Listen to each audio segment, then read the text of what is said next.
Olá, sejam muito bem-vindos a mais um podcast do Colégio Motivo. Hoje também trazendo um tema relevante para os pais, para os educadores, para ajudar a gente, nesse desafio de estar ajudando também no desenvolvimento das nossas crianças, dos nossos adolescentes. Hoje a gente tem um tema muito especial, que é a leitura e como essas narrativas podem ajudar no estímulo à criatividade. Vou estar com dois convidados especiais aqui, Joseph Freire, que é professor de História e diretor do Colégio Motivo Casa Forte. Isso, boa tarde, muito obrigado pelo convite. Estou muito feliz conversarmos sobre um tema que é tão relevante para a nossa escola, para o dia a dia, o fazer, escola. Então, muito obrigado, estou feliz por estar aqui com vocês. E Mariane Biggio, que é contadora de histórias, autora de livros infantis, cordelista, cantora, compositora, multiartista, radialista também. Boa tarde, gente. Delícia estar aqui com vocês, fazendo esse podcast e falando sobre esse tema que é minha vida, minha jornada, minha missão no mundo. Então vai ser uma delícia conversar com vocês. Massa. A gente já começa querendo saber como é que a gente pode explicar para os pais e para as crianças, para os adolescentes que estão nos ouvindo, assim, a importância da leitura, para diversos outros benefícios na vida. Quem começa? Fica à vontade, por favor. Não, então, vou falar como leitora, Não vou nem falar como narradora, contadora de histórias, como arte educadora que sou, vou falar como leitora. A leitura é um grande abre-alas para todas as artes, para a contemplação do mundo, para a gente aprender a refletir sobre as questões existenciais mesmo da humanidade. E é um caldeirão de possibilidades que se apresenta quando a gente abre as páginas de um livro, Então, imagina isso na infância, na formação do sujeito, do indivíduo, o quanto de possibilidades que é entregue ali, que a gente oferta, que a gente oferece com a leitura de uma narrativa, ou com a leitura de poemas, de poesia, Então, a gente vai trazendo inúmeros benefícios dentro da leitura de leite. Estou falando até da leitura de leite, não estou falando nem necessariamente nesse ambiente didático, da escola, mas dentro da leitura de leite a gente tem contato com a arte, através da ilustração. A gente tem a aquisição de vocabulários, quando a gente está em contato com as palavras. Mesmo que ainda seja um leitor, que não seja letrado, mas já é um leitor, já lê do seu jeito, já absorve a história do seu jeito. A gente tem o ritmo, a gente tem a cadência, a gente tem as pausas, as pontuações, os silêncios, a gente tem os adjetivos, a abstração. Então, assim, eu fico com um brilho nos olhos de falar sobre a leitura e sobre a importância dela para a vida das pessoas, Eu acho que o Brasil é um país que lê pouco, Então, a gente está aqui discutindo leitura e fomentando esse hábito, que pode se tornar algo para além do hábito, pode se tornar prazer mesmo, deleite, rotina gostosa de se fazer. Eu acho que é super importante, porque isso vai ajudar nessa transformação social que a gente tanto busca e que a gente tanto fala, almeja.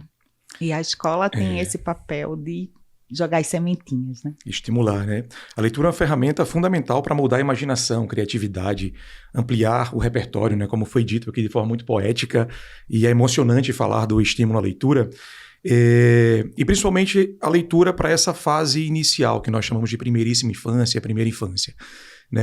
Um momento em que as crianças estão passando por uma série de movimentações cerebrais, estão recebendo muitas informações, um período em que elas passam a desenvolver uma série de conexões neurais, e é nesse contexto que elas precisam de muitos estímulos, E aí vem o nosso papel enquanto escola, em parceria com as famílias, de possibilitar espaços para que a criança absorva os hábitos de leitura, que se torne prazeroso. E aí nós temos um projeto belíssimo que se chama Prazer de Ler, a leitura enquanto prazer, a leitura enquanto hábito. E aí dentro desse projeto é interessante que quando a gente apresenta o projeto para as famílias e conversa sobre esse projeto com algumas pessoas, eu costumo fazer uma pergunta bem simples. Quantos livros você adulto leu este ano? Algumas pessoas leram 5, outras 4, outras 2 livros, algumas tentaram começar alguns livros, E nós nos orgulhamos muito ao dizer que nossas crianças leem todos os anos 100 livros. E a gente faz uma festa, a gente comemora, né? Tem um evento grandioso onde as nossas crianças lá, com todos os títulos, né, registrados e lidos, eles comemoram, fazem uma festa, batem parabéns, fazem bolinho, enfim. Então, a gente, enquanto escola, acredita que a leitura ela tem um papel fundamental na concepção do sujeito. E eu, enquanto escola, tenho o dever, né, o dever social de estimular a leitura nos espaços educacionais e convidar as famílias também para essa movimentação e incentivo à leitura. É importante falar sobre isso, né? Que é uma parceria, que é Sim. o que acontece em todos os assuntos que a gente traz aqui, essa parceria escola-família. Uhum. E quando a gente tem filhos, né, Mari? Exato. A gente entende o papel do exemplo Isso. e como são as estratégias que você usa com o Jorge, né? Como Sim. leitor, que eu sei que ele é. Ele é demais. Ele fácil passa dessa linha aí do 100. Tô pensando em fazer já uma celebração com ele também, Boa, porque faça eu uma acho Pode festinha. falar a que idade dele também, é né? algo digno de celebrar mesmo, né? 100 livros lidos por ano. Uhum. Eu acho que tem que, né, cantar parabéns mesmo. Ainda mais com esses índices que o Brasil tem, a gente tem que comemorar e fomentar cada vez mais. Adorei essa ideia desse projeto. Boa, não é? Jorge tem 6 anos, né? Ele está em processo ainda de alfabetização, né? De letramento. Mas eu já leio para ele desde a barriga, né? Desde o bucho, que ele já está acostumado a escutar minha voz e a escutar narrativas, música e tudo mais. E a gente criou, né, um hábito mesmo de leitura. Todos os dias a gente lê vários livros ao longo do dia. Eu acho que a leitura pode estar associada a vários momentos da rotina, né, distribuídos ao longo do dia. No caso de Jorge, ele gosta de levar um livrinho para o banheiro quando ele vai. Isso ajudou, inclusive, no processo dele de deixar o piniquinho, de deixar a fralda, né? E de desenvolvimentos ali fisiológicos da criança. A leitura foi um acessório ali nesse momento também. Ele tem a leitura antes de dormir. E, ao longo do dia, a gente deixou os livros que são das coleções dele ao alcance das mãos. Então, a qualquer hora que ele esteja em casa, ele tem acesso. Os livros não estão numa estante distante, né? Não estão guardados, engavetados, Sim. fechados no armário. Eles estão expostos e à mão, né, ao alcance das mãos dele. Então, a qualquer momento, quando ele às vezes está no meio de uma brincadeira e lembra, por conta da brincadeira, de algum personagem, de alguma narrativa, quero acessar aquele livro. Então, ele vai lá, né, e uma outra estratégia que a gente fez foi propor uma organização dos livros junto com ele, né, algumas coleções, eu expliquei para ele o que são coleções, que são às vezes do mesmo autor ou do mesmo ilustrador, né, que são uma série de livros que dialogam sobre o mesmo tema, que tem a mesma pegada ali das histórias. Então ele entendeu o que é uma coleção, aí ele gosta de organizar as coleções juntinhas, isso fica mais fácil na hora dele acessar. Então ele vai protagonizando mesmo aquele momento de acesso à leitura. E para ele hoje é muito natural, essa coisa de ler é mais do que um hábito. Eu acho que a vida dele ele não compreende a vida sem esse momento de ler, né? O livro já faz parte, é como um brinquedo. E Rubem Alves já dizia, né, que ler é brincar. Então, para a infância, isso é mais pertinente ainda, porque a brincadeira é a linguagem, o lúdico é a linguagem da criança. E o livro é esse brinquedo poético, né? Com páginas e com palavras. E é um dos braços da nossa conversa, é essa relação da leitura com a criatividade, com a imaginação, né? Como a gente pode ajudar a tornar seres mais criativos, mais imaginativos, né? E é uma habilidade que a gente vai precisar muito no futuro, né, Sim. Jesus? E é interessante que Mari trouxe um gabarito aí pra gente, né? O primeiro ponto é a disposição do material visual e acessível para as crianças. A gente cobra muito a leitura, né? Mas às vezes a gente não possibilita espaços que a criança tem interesse em ler aquilo que está sendo cobrado. Hoje em dia, a gente sabe que a parte técnica ela é fundamental, ela é importante, mas a criatividade ela possibilita liberdades, se assim eu posso dizer. E aí, acrescentando um pouco a esse gabarito que Mari trouxe, que, enfim, é o que a gente acredita, né? Estimular, disponibilizar, colocar de forma acessível. Eu acredito muito que a gente precisa também possibilitar que essas crianças deem continuidade às narrativas que são propostas pelos livros. Que eles possam ilustrar, que eles possam desenhar, que eles possam reescrever uma história em cima da história lida, né? Isso também faz parte da nossa proposta pedagógica, né? A gente acredita numa escola onde a criança aprende pela interação com o outro, interação com o espaço. A gente acredita que a criança ela precisa ser respeitada a partir da sua faixa etária, a sua fase de desenvolvimento. Então, é nessa faixa etária que a gente possibilita, por exemplo, desenhos de observação em torno de alguma leitura que foi feita em sala de aula. Estudamos um livro ou fizemos a leitura de algum material sobre aves. E aí, eu acredito que pra gente aqui, quando a gente pensa, vamos desenhar uma ave, vamos desenhar uma árvore, né, que é algo mais prático. A gente coloca um X, né, um pouco mais afastado, e faz uma copa igual, todas as árvores padronizadas. Não. Hoje a gente possibilita que a criança ela crie a árvore a partir da sua percepção, da sua leitura, da sua visão de mundo. E é muito interessante quando a gente faz isso vinculado e relacionado à leitura. Eu pego um livro, né, tem até excelentes livros da Mari que nós adotamos lá na escola. Tem literatura de cordel, né, que Mari trouxe isso. E alguns deles tem um do Lampião, que eu gosto bastante, que a gente traz isso para a sala de aula e os alunos começam a fazer leituras sobre o Lampião. Se ele era legal, se ele não era legal, eles começam a criar concepções em cima do objeto lido, em cima do repertório lido. E é isso que a gente acredita. A criança tendo possibilidade de inventar, reinventar, imaginar, construir, isso tudo por meio do respeito a ela, né? E aí, só reforçando esse gabarito que foi trazido, hoje a gente tem livros espalhados pela nossa educação infantil. Então, onde a criança chega, ela vai ter acesso e contato a um livro. E esse livro pode lá ser aberto, lido, relido, reinventado. Descentralizar, né? Não precisa estar necessariamente nesse espaço e ali ser o único momento exclusivo para leitura, né? Pode circular, pode estar... É interessante que até as nossas salas de aula são pensadas dessa forma, né, da educação infantil. A gente tem a sala organizada por espaços. Então tem o espaço da leitura, mas não é porque eu tenho esse espaço da leitura que ele só pode ler ali. No espaço onde ele vai fazer o lanche também tem livros dispostos. No espaço da pintura tem livros também. Então, acho que é isso, é a gente possibilitar esses estímulos visuais que sejam atrativos, que sejam tangíveis, que sejam na altura das crianças, né, como o Mari trouxe, para que eles possam, de fato, adquirir esse prazer pela leitura. E aí você falou de duas coisas super importantes dessa pluralidade de leitura de mundo que acontece e a gente pode oferecer tanto nos diversos tipos de ilustrações que hoje a gente encontra nos livros, uma riqueza gigante, quanto nos tipos de textos literários, né? Que a gente pode trazer o cordel, um conto, uma crônica. Então, essa riqueza pode ser oferecida na leitura, tanto na diversidade de ilustração, como dos gêneros textuais, né?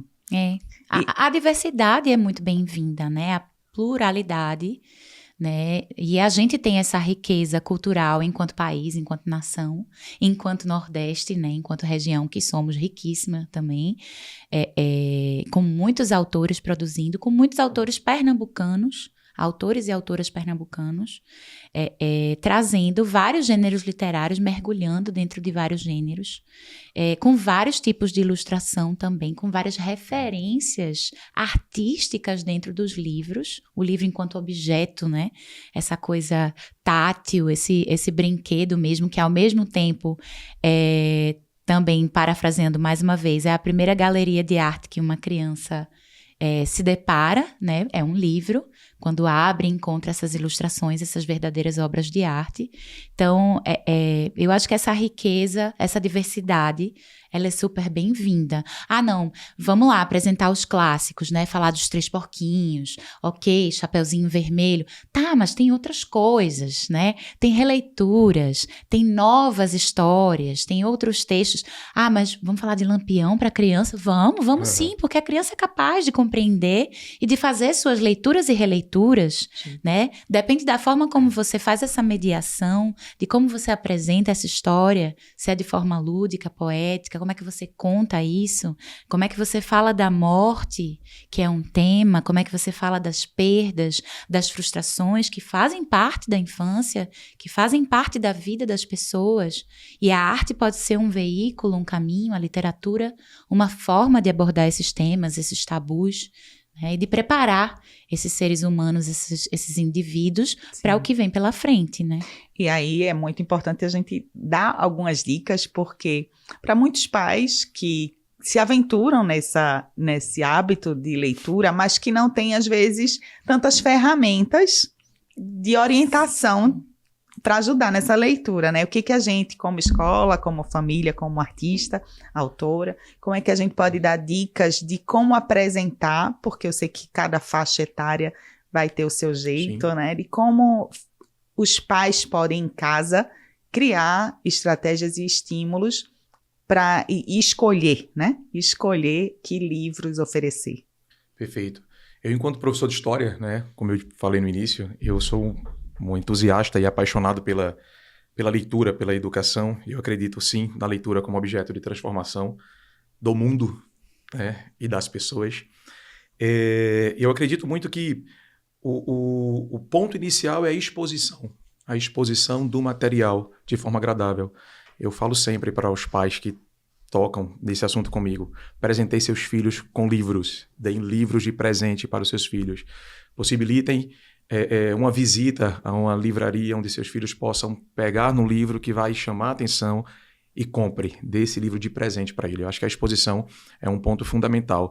Isso desde a educação infantil até o ensino médio, enfim, a vida adulta. Mas é importante, e aí falando principalmente aqui da educação infantil, das primeiras infâncias, se assim posso chamar, eu acho que a leitura, ela abre espaços, ela abre possibilidades. Então, a gente traz sempre como sugestão para as famílias que eles peguem a leitura e transformem aquilo de uma forma que se torne mais agradável ainda para as crianças. A partir de um teatro de fantoches, por exemplo, né, a expressão livre, eu vou fazer a leitura do Lampião e ele vai desenhar o Lampião a partir da leitura, da percepção dele. A gente sugere também círculos de história, né, que as famílias iniciem uma história e dê a possibilidade da criança contar essa história, dar continuidade a essa história. Até como o Mari falou no começo, né, mesmo crianças que não são letradas, se assim podemos falar, né, elas têm um repertório maravilhoso, uma imaginação incrível, elas contam histórias gigantescas e reais para a realidade delas. Então, acredito que a exposição, a organização de espaços onde a leitura seja constante, né, seja hábito e assim seja prazerosa, a ilustração livre, espaços sensoriais também, isso pode contribuir bastante para que essas crianças tenham a leitura como um hábito, de fato. Eu acho que a presença é a coisa mais importante, né? Tem muitos pais que ficam travados assim, mas eu não sei fazer as vozes, como é que eu vou representar uma bruxa? Como é que eu vou fazer? Eu não sei, não tenho muito traquejo para leitura. Para você é fácil, você é contadora de histórias? Não. Mas lá em casa, inclusive, quem faz a maior parte das leituras é o pai, né? E meu filho não faz esse tipo de comparação. Mas a mamãe lendo é muito melhor que você, né? Por quê? Porque é o momento que eles têm. É um momento de vínculo muito, muito, muito especial. Então, ele valoriza sobremaneira aquele momento que é com o pai, né? E que é com a leitura. E por que eu falo de presença? Porque quando a gente está contando uma história, quando a gente está lendo um livro, não tem como a gente estar fazendo outra coisa em paralelo, senão a gente não acompanha o fio da meada, a gente não acompanha a narrativa, a gente não sabe o que a gente está fazendo. Então, não dá para a gente ler um livro e estar no celular. Não dá para a gente ler um livro e estar pensando em outra coisa. Então, quando a gente está ali partilhando uma leitura com a criança, a gente está entregue àquele momento. E não tem nada mais precioso, principalmente na atualidade, com o excesso de informação e com a ausência de tempo de qualidade que a gente tem, né, do que a nossa presença. Então, ali, 15 minutos de leitura vai ser presença plena. A gente fala o tempo todo de atenção plena, de mindfulness, e o momento da partilha de uma leitura, uma mediação, uma narrativa, é um momento de atenção plena e de presença, né? Isso gera um vínculo, isso gera uma conexão que é difícil encontrar de outras formas, né? E a gente tem isso de forma muito acessível, né? De forma muito possível, de forma muito barata, né? Os livros estão ali.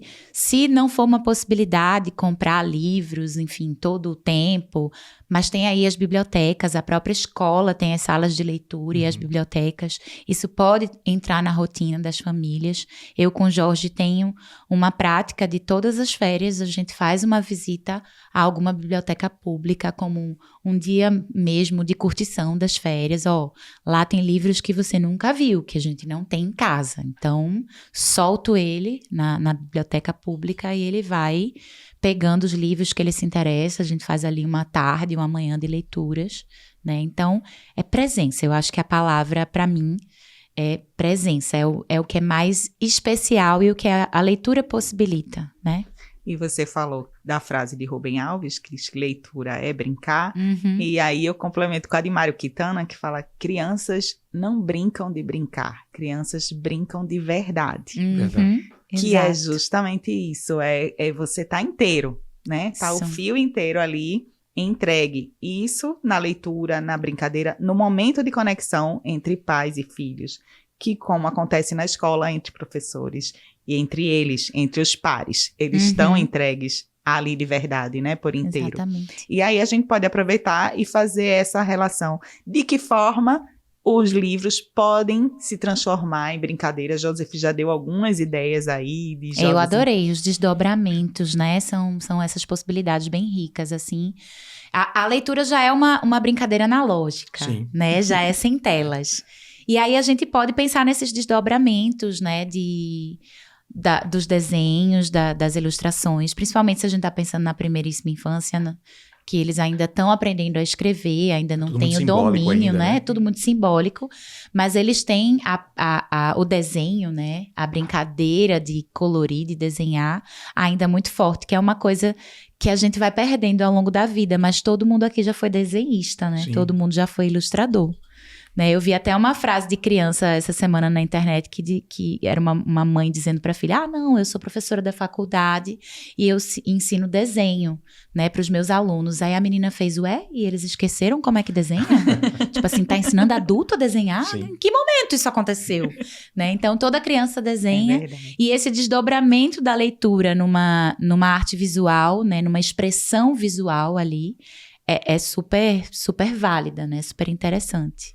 Eu adoro. Eu gostaria de reforçar até um ponto que Mari trouxe, que é a diversidade de temas, né? Possibilitar que essas crianças tenham contato com várias temáticas. Porque hoje em dia a gente tem literatura para falar sobre tudo, de acordo com as faixas etárias. Então, a gente tem que levar em consideração que criança sente, né? E tem livros que falam sobre sentimento.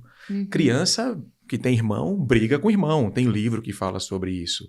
Criança, enfim, vive. Então, tem livros que falam sobre a vida e o processo de ensino-aprendizagem de uma criança. É importante a gente possibilitar a construção dessas memórias. E falando sobre presença, né? Livro é isso, é relacionamento. Achei muito legal essa visita que você faz à biblioteca, porque eu lembro bastante disso. Quando era criança, eu ia a livrarias, enfim. Eu me encantava com cores, com texturas, com cheiros, adorava abrir o livro e sentir o cheiro do livro, né? Então, acredito que essa visita técnica, experimental e divertida, ela deve ser parte da rotina das famílias, para que se torne um hábito, né? Um hábito prazeroso.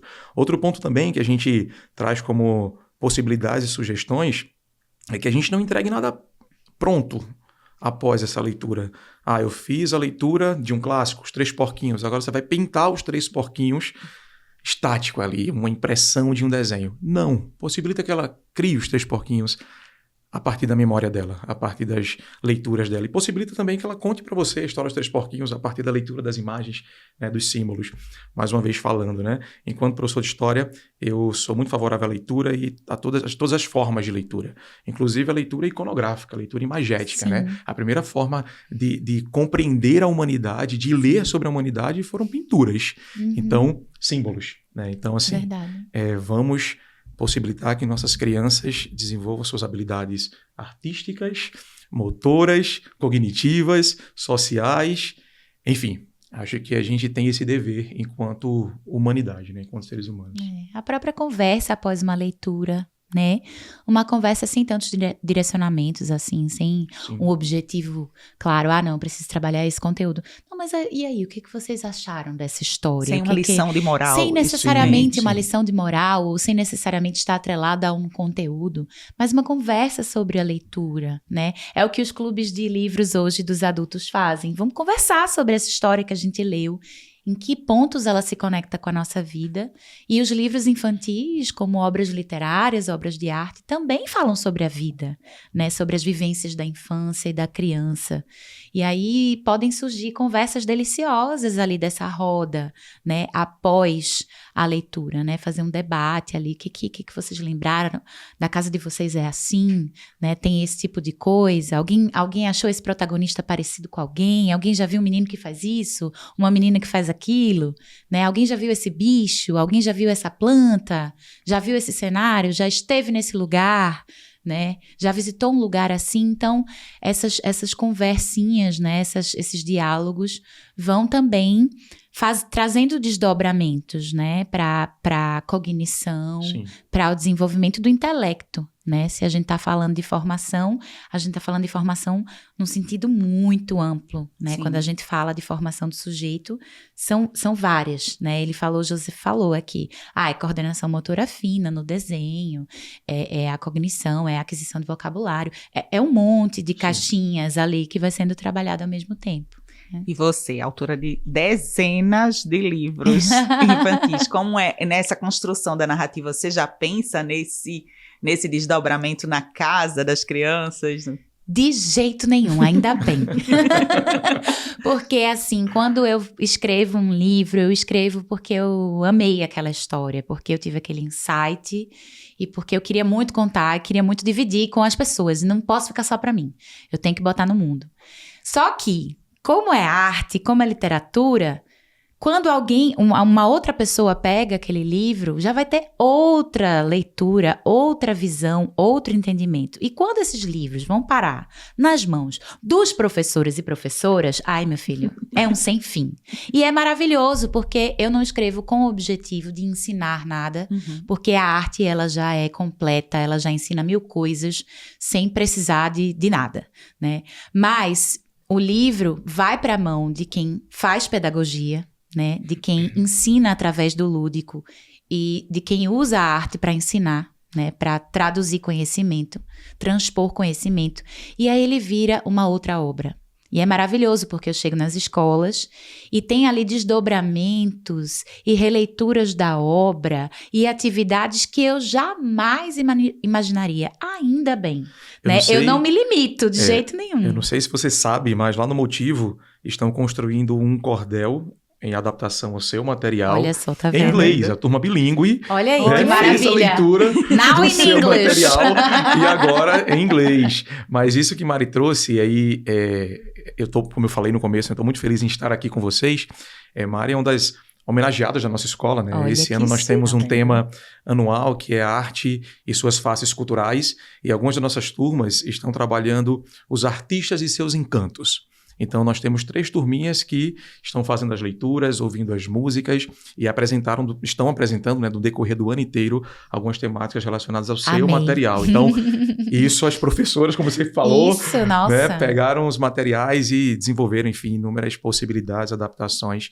E esse é o barato. E a gente, enquanto escola, eu acredito que você também, enquanto escritora, enquanto produtora, artista, a gente deseja muito que isso chegue em casa também, sim, né? Sim. Que esse mesmo impacto que as crianças recebem, porque elas são impactadas, né? Pela leitura, pelas experiências, que em casa elas também têm essas possibilidades. Então, levando em consideração essa ausência de leitores que temos hoje em dia, essa escassez de leitores, fica aqui o nosso pedido também às famílias, né? Que estimulem, que impactem as vidas das suas crianças por meio da leitura também, e de uma leitura ampla, né? Foi muito bom ouvir você dizer que, eu escrevo, mas os fins da minha escrita são múltiplos.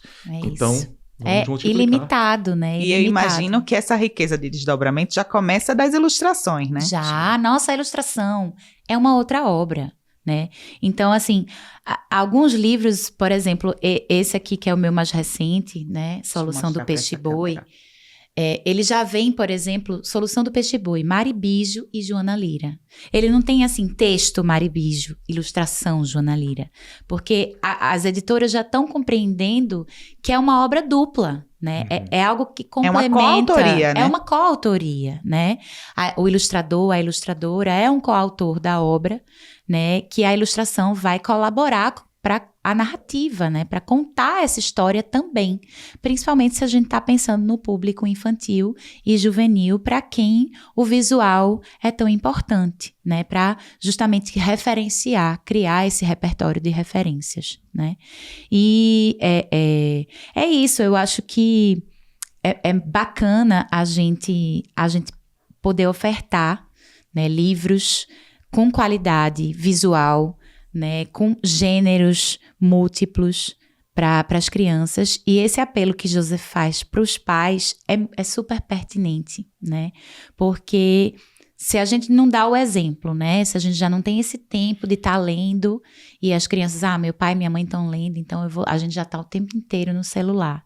Então que a gente possa ao menos separar esses minutos para fazer essa mediação de leitura, para partilhar essa leitura desses livros infantis, né, com eles, com os nossos filhos, né, para que a gente possa dar continuidade a esse trabalho que vem sendo feito na escola. Eu já fui várias vezes no Motivo, né, como autora, narradora, e é maravilhoso ver a oportunidade que uma escola, né, como Motivo oferece do encontro entre autor e leitor. Já deu autógrafo pra todo mundo Já lá? dei autógrafo pra caramba. Olha, a munheca doendo. Maravilha. Mas, por exemplo, eu nunca conheci, na minha infância, autores e autoras dos livros que eu lia. Perfeito. Na nossa época, eram autores canônicos que já tinham morrido ou que moravam extremamente distante, inacessíveis. Sim. Não tinha redes pra gente se comunicar, saber que eles existem, que eles eram de carne e osso, saber a cara, né, dessas pessoas, entender que elas são pessoas, né? E hoje a gente tem essa possibilidade, e o Motivo é uma casa que acolhe, né, que leva os artistas. Eu mesma já fui convidada para várias oportunidades, e é incrível esse encontro quando ele é proporcionado assim, né? Da gente estar ali, e eu vejo às vezes eles voltando para casa, mamãe, papai, Maribijo autografou meu livro, Maribijo, esse é Maribijo, né? Às vezes eu recebo ali mensagens dos pais, Maribijo, você foi na escola, meu filho só fala em você, olha, desculpa estar mandando essa mensagem, mas é porque ele pediu para eu dar um oi para você. E aí é bem interessante, né? Esse encontro desmistifica um pouco, né? Como é que desglamoriza um pouco essa coisa do autor, do artista como um ser distante. Às vezes eu vou nas escolas e eles perguntam, mas você veio de avião? Eu digo, então, eu vim de carro, porque no caso eu moro em Casa Amarela. Meu Deus, Casa Amarela, né? Eles imaginam que é algo tão distante. Sim. E aí é alguém que tá ali vizinho, né? Isso é maravilhoso. E eu vou aproveitar então, José, para a gente falar de Portas Abertas e convidar as famílias que não conhecem a estrutura e a proposta pedagógica do Motivo para nos conhecerem, né? Perfeito. O Motivo de Portas Abertas é um momento... Eu costumo dizer que nós somos uma escola ousada. Nós somos corajosos. A gente abre as portas da nossa casa para apresentar um pouquinho para as famílias que não nos conhecem sobre aquilo que a gente faz no dia a dia. Então, nós temos alguns encontros que acontecerão agora durante o segundo semestre, já aconteceram alguns, onde as famílias têm a possibilidade de nos conhecer um pouco, entender um pouco como a gente trabalha leitura, como a gente trabalha a parte técnica também, né? O brincar, que é necessário.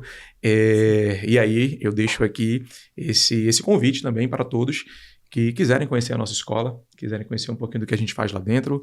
Mari sempre super convidada, já tem um compromisso conosco agendado para o final do ano. Ai, meu Deus, já tem agenda. Já tem agenda. Então é isso, nossa escola está aberta para que, enfim, quem quiser conhecer um pouquinho sobre o que a gente faz lá dentro, se sinta à vontade e convidado. Só reforçando que o de Portas Abertas, você se inscreve pelo site, né? Isso. colégiomotivo.com.br ou no link da bio do Instagram, Colégio Motivo. Perfeito. E Mari Biggio, como é que as pessoas fazem para adquirir seus livros, conhecerem seu trabalho? Olha, meus livros estão aí nas livrarias, nas principais livrarias da cidade. Mas eu também tenho lojinha virtual. Se vocês acessarem meu Instagram, Mariane Biggio, se colocarem Mari Biggio já vão me achar. Também tenho um Linktree, né, na minha bio, que dá acesso à minha lojinha virtual, que dá acesso ao meu Spotify com as minhas músicas também. Sim. Meu canal de vídeos no YouTube, em que eu tenho mais de 100 vídeos contando histórias, a maioria delas em cordel, quase todas autorais, né? Também um recurso pedagógico aí que muitos professores e professoras utilizam, que são os vídeos, né, em sala de aula, quando precisam abordar determinados temas. Então, usam essas histórias em vídeo para trabalhar com as crianças.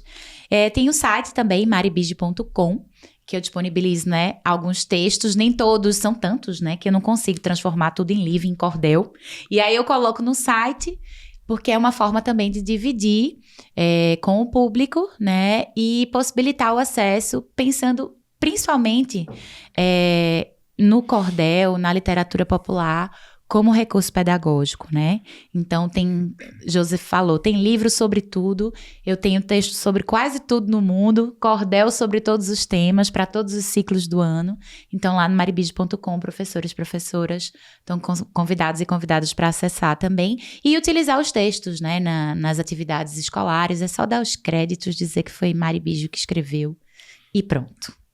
E só reforçando, a leitura é muito acessível, né? Muito, muito prática, é muito tangível, né? Tem um combozinho lá dos cordéis que você... Sim. Conheço esse também, e que as crianças amam porque é de fácil leitura, é agradável, tem ilustrações legais, engraçadas, temáticas do dia a dia deles. Eu acho que é isso, é possibilitar artistas regionais da casa, pertinho ali da nossa unidade e, enfim, valorizando o que é nosso. E ainda o cordel que é patrimônio. Eu já ia dizer isso, ainda bem que tu se adiantasse, porque tu dissesse exatamente o que eu ia dizer.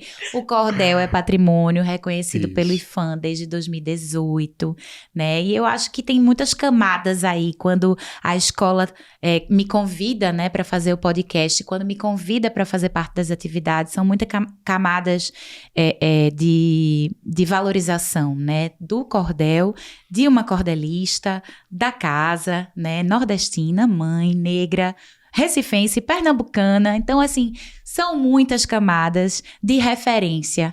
Uma mulher cordelista, né? O cordel que foi durante tanto tempo associada aos autores homens, né? Praticamente só tinha homens fazendo até um tempo atrás, até algumas décadas atrás. Então, são várias camadas de valorização e isso é político também, né? Ensina para as crianças, né? Que as mulheres também escrevem, que as mulheres contam histórias, são autoras, são artistas, mesmo sendo mães, elas têm outras vertentes, né? Então, tudo isso vai comunicando e vai trazendo referências para as crianças que são super importantes, né? Para as meninas e para os meninos também. Só motivos para celebrar. Muitos motivos. Muitos motivos. E eu celebro mais uma vez um podcast desse muito rico com vocês, né? Fazendo essa parceria escola, família, arte. E a gente espera vocês no próximo episódio e também no de Portas Abertas, inscrições no site colégiomotivo.com.br ou no link da bio do @colégiomotivo. E aí a gente volta no próximo podcast, espero vocês.